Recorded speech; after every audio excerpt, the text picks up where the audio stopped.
नमस्कार मित्रो, आपण आज राष्ट्रीय उत्पन्नातल्या विविध संकल्पना त्यांचा अर्थ या संदर्भात चर्चा करणार आहोत.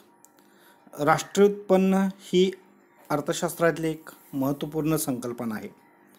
सामान्यतः राष्ट्रीय उत्पन्न या संकल्पनेचा अर्थ विचारात घेतला तर एका राष्ट्राचे विशिष्ट काळातील उत्पन्न असा घेतला जातो.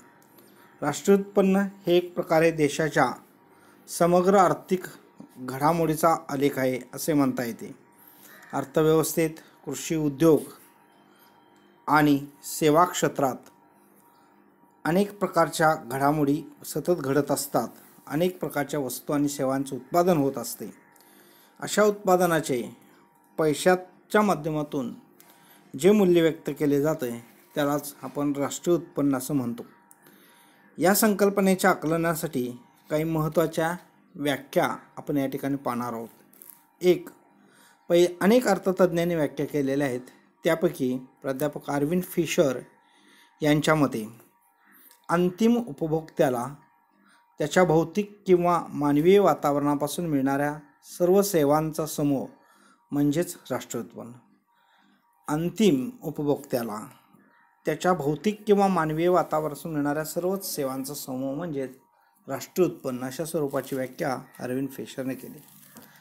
सायमन कुझनेटची व्याख्या पाहूया आपण. राष्ट्रीय उत्पन्न म्हणजे देशाच्या उत्पादन व्यवस्थेमधून एका वर्षाच्या काळात वस्तू आणि सेवांचा उपभोक्त्याच्या हाती येणारा निव्वळ प्रवाह होय. म्हणजेच एका वर्षाच्या काळात वस्तू आणि सेवांचा उपभोक्त्याच्या हाती येणारा निव्वळ प्रवाह किती उत्पन्न येते एका वर्षात याचा विचार करणं आपल्याला आवश्यक आहे. त्यालाच आपण राष्ट्रीय उत्पन्न असं म्हणतो. त्यानंतर राष्ट्रीय उत्पन्न समितीने एक राष्ट्रीय उत्पन्नाची व्याख्या केलेली आहे की विशिष्ट कालावधीमधील समाजातील सर्वच घटकांना उपलब्ध होत असणाऱ्या वस्तू आणि सेवांच्या समग्र साठ्याचे पैशात व्यक्त केलेलं मूल्य म्हणजे राष्ट्रीय उत्पन्न. म्हणजेच एका विशिष्ट कालावधीतील समाजातील सर्वच घटकांना उपलब्ध होत असणाऱ्या वस्तू आणि सेवांच्या समग्र साठ्याचे पैशात व्यक्त केलेले मूल्य अशा स्वरूपी नॅशनल सॅम्पल सर्वेने केलेली व्याख्या आहे. या सर्व व्याख्यांच्या वरून आपण राष्ट्रीय उत्पन्नाची वैशिष्ट्य पाहूया. पहिलं वैशिष्ट्य आहे राष्ट्रीय उत्पन्न ही प्रवाही संकल्पना आहे. म्हणजे ती कधी स्थिर राहत नाही, कारण राष्ट्रीय उत्पन्नाची निर्मिती सातत्याने होत असते. राष्ट्रीय उत्पन्न विशिष्ट एका वर्षासाठी न मोजता ते विशिष्ट कालावधीसाठी मोजलं जात असल्यामुळं ते सतत बदलत असतं. दुसरं वैशिष्ट्य आहे मौद्रिक साधन. राष्ट्रीय उत्पन्न ही मौद्रिक स्वरूपाची संकल्पना आहे. मौद्रिक म्हणजेच पैशाच्या स्वरूपातील संकल्पना आहे. साधारणतः एका आर्थिक वर्षातील निर्माण झालेल्या वस्तू व सेवांचे मूल्य हे पैशातच व्यक्त केले जाते आणि म्हणून त्या ठिकाणी एक मौद्रिक साधनाची एक संकल्पना आहे. तिसरं वैशिष्ट्य आहे समग्र लक्ष्य संकल्पना. राष्ट्रीय उत्पन्न ही एक समग्र लक्ष्य संकल्पना आहे, कारण यात व्यक्तिगत दृष्टिकोन नसून सार्वत्रिक संपूर्ण देशाचा या ठिकाणी विचार केला जातो. एक समग्र आहे, पूर्ण देश पातळीवर घडामोडींच्या उत्पन्नाचा विचार या ठिकाणी केला जातो. चौथं वैशिष्ट्य आहे आर्थिक प्रगतीचा दर्शक. एखाद्या देशाच्या आर्थिक प्रगती किती झाली त्याचं मोजमाप करण्याच्या दृष्टिकोनातून राष्ट्रीय उत्पन्न हे एक महत्त्वपूर्ण साधन आहे. देशाच्या अर्थव्यवस्थेतील विविध क्षेत्रांची प्रगती किती प्रमाणात होत आहे, त्यात काही बदल होत आहेत का हे समजण्यासाठी राष्ट्रीय उत्पन्नाचं मोजमाप हे आवश्यक असल्याचं आपल्याला दिसतं. त्यानंतर अंतिम वस्तूंचं मूल्य. राष्ट्रीय उत्पन्नात विशिष्ट कालात तयार झालेल्या केवळ अंतिम वस्तूंचंच मूल्य विचारात घेतलं जाते. मध्यस्थ वस्तूंचे मूल्य या ठिकाणी विचारात घेतलं जात नाही. अंतिम वस्तूचाच या ठिकाणी विचार केला जातो. अशा पद्धतीनं राष्ट्रीय उत्पन्नाची ही 5 वैशिष्ट्य आहेत. प्रवाही संकल्पना, मौद्रिक साधन, समग्र लक्ष्य संकल्पना, आर्थिक प्रगतीचा दर्शक आणि अंतिम. आता राष्ट्रीय उत्पन्नातील संबंधित काही संकल्पना, या संकल्पनांचा आपण या ठिकाणी विचार करणार आहोत. राष्ट्रीय उत्पन्न या संकल्पनेत 3 प्रकारे विवेचन केलं जाते आणि 3 प्रकार म्हणजेच राष्ट्रीय उत्पादन, राष्ट्रीय उत्पन्न आणि राष्ट्रीय खर्च. आता या राष्ट्रीय उत्पन्नातील ज्या काही विविध संकल्पना आहेत त्या विविध संकल्पनांपैकी पहिली संकल्पना आहे स्थूल देशांतर्गत उत्पादन, ग्रॉस डोमेस्टिक प्रोडक्ट, GDP, राष्ट्रीय उत्पन्न मोजमापात ही जी संकल्पना आहे, या संकल्पनेला अतिशय महत्त्वाचं स्थान आहे. कारण एका विशिष्ट स्थूल राष्ट्रीय उत्पादन म्हणजेच विशिष्ट कालावधीत, हा कालावधी सर्वसाधारणपणे 1 वर्षाचा आणि वित्तीय वर्ष विचारात घेतला जातो. एका विशिष्ट कालावधीत देशात उत्पादित झालेल्या सर्व अंतिम वस्तू आणि उत्पादक यांना प्रत्यक्ष उपभोगासाठी तयार असणाऱ्या वस्तूंचाच या ठिकाणी समावेश केला जातो. या ठिकाणी कच्ची सामग्री विचारात घेतली जात नाही. उत्पादक घटकांचा मोबदला विचारात घेऊनही या ठिकाणी राष्ट्रीय उत्पन्नाची संकल्पना आपल्याला स्पष्ट करता येते. आणि मग स्थूल राष्ट्रीय उत्पादनामध्ये यामध्ये काही गोष्टींचा विचार केला. त्यामध्ये उपभोग्य वस्तूंचं मूल्य कसं आहे, गुंतवणूक भांडवली वस्तूंची मूल्ये, शासनाकडून विशिष्ट सेवा पुरवण्यासाठी केलेला खर्च, निव्वळ निर्यात मूल्य, निर्यात वजा आयात, विदेशातून झालेली निव्वळ प्राप्ती, देणे घेणे, या सगळ्या गोष्टींचा या स्थूल राष्ट्रीय उत्पादन पद्धतीमध्ये आपण विचार करतो. आणि या संदर्भात एक सूत्र दिलेलं आहे. त्या सूत्राचा आपण अर्थ विचार करूया. सूत्र म्हणजेच GNP = C+I+G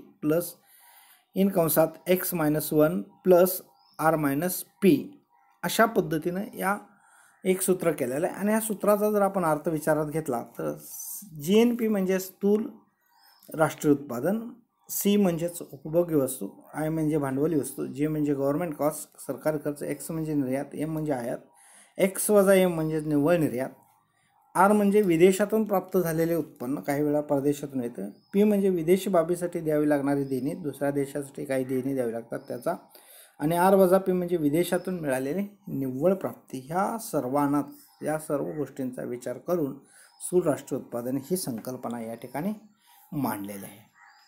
दुसरी संकल्पना आहे स्थूल देशांतर्गत उत्पादन. स्थूल देशांतर्गत उत्पादन म्हणजेच एका आर्थिक वर्षात देशाच्या भौगोलिक सीमारेषेमध्ये तयार झालेल्या अंतिम वस्तूचे पैशातील वस्तू आणि सेवांचे पैशातील मूल्य म्हणजेच स्थूल देशांतर्गत उत्पादन होय. यामध्ये सीमारेषा फार महत्त्वाची आहे. एका देशाची विशिष्ट सीमारेषा या ठिकाणी फार महत्त्वाची आहे आणि ह्या सीमारेषेचा या ठिकाणी विचार केलेला आहे. आणि मग या सीमारेषेचा विचार करून स्थूल देशांतर्गत उत्पादन हे 2 पद्धतीने, एक बंदिस्त अर्थव्यवस्था, या बंदिस्त अर्थव्यवस्थेमध्ये C+I+G यांचा समावेश आहे, आणि दुसरी खुली अर्थव्यवस्था GDP, याच्यामध्ये C+I+G +X वजा M म्हणजेच बाहेरच्या जगाशी असणाऱ्या उर्वरित देणी आयात निर्यात यांचा विचार या ठिकाणी या खुल्या अर्थव्यवस्थेचा केला जातो. आणि बंद अर्थव्यवस्था ही फक्त देशाच्या दृष्टिकोनातूनच विचार केलेली अर्थव्यवस्था आहे. पुढची संकल्पना आहे निव्वळ देशांतर्गत उत्पादन. आता बऱ्याच वेळेला कुठल्याही गोष्टीचा खर्च हा येतो, जी येतेच, त्यालाच अर्थशास्त्रामध्ये घसारा म्हणतात. म्हणजे देशाचं राष्ट्रीय उत्पन्न निर्धारित झालेलं आहे, निश्चित झालेलं आहे, त्यातून हा घसारा वजा करायचा, भांडवली झीज वजा करायची, आणि मग जे शिल्लक राहतं त्यालाच निव्वळ देशांतर्गत उत्पादन असं म्हटलेलं आहे. घसारा वजा करणं गरजेचं आहे, कारण कुठल्याही वस्तूला उत्पादन खर्च आहे, त्याची झीज आहे त्या भांडवलाची, आणि त्याचाच जो खर्च येतो त्याला घसारा आणतो, घसारा वजा करणं या ठिकाणी आपल्याला आवश्यक आहे. पुढचं प्रकार आहे निव्वळ राष्ट्रीय उत्पादन. काही वेळेला निव्वळ घसारा वजा करून शिल्लक राहते. काही वेळा देशातच तयार झालेल्या विशिष्ट कालावधी, देशातल्या देशात तयार झालेल्या अंतिम वस्तू आणि सेवांचं मूल्य विचारात घेतलं जातं, आणि त्यातूनच आपण या ठिकाणी त्याचा घसारा वजा करून जे शिल्लक राहतं तेव्हा त्याला निव्वळ राष्ट्रीय उत्पादन असं म्हणतात. त्यानंतरची संकल्पना आहे वैयक्तिक उत्पन्न. यालाच व्यक्तिगत उत्पन्न असे म्हणतात, कारण एका आर्थिक वर्षात एका व्यक्तीला मिळालेले पैशातील उत्पन्नास आपण वैयक्तिक उत्पन्न असं म्हणतो. आणि या वैयक्तिक उत्पन्नास हस्तांतरित उत्पन्नाचा समावेश होत नसल्याने देशातील वैयक्तिक उत्पन्न व एकूण राष्ट्रीय उत्पन्नाचे आकडे या ठिकाणी वेगवेगळे असतात, आणि त्याचाच या ठिकाणी विचार केलेला आहे.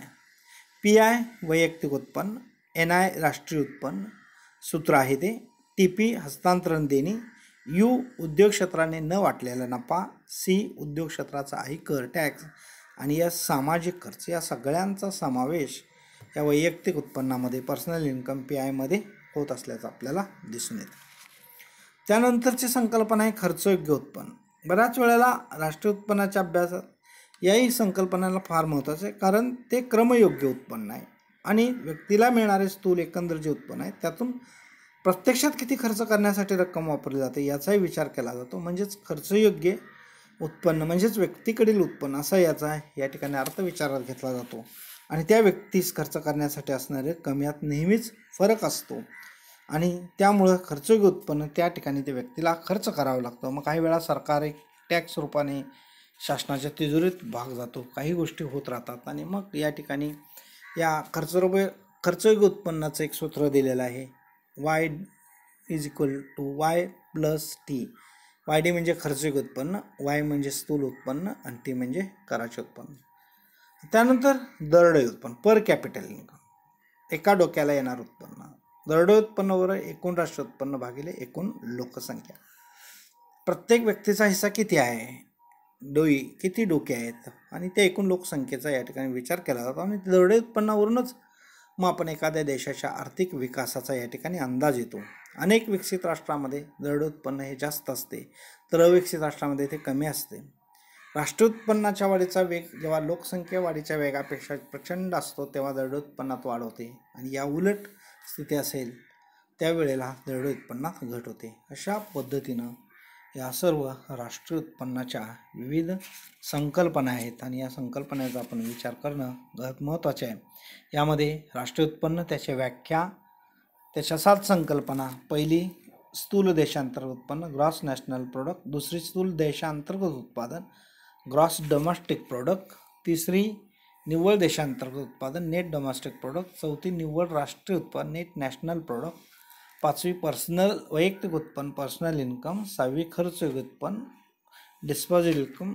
7वी दरडोई उत्पन्न, पर कॅपिटल इन्कम. अशा पद्धतीनं या राष्ट्रीय उत्पन्नातील विविध संकल्पनांचा आपण या ठिकाणी चर्चा केलेली आहे. धन्यवाद.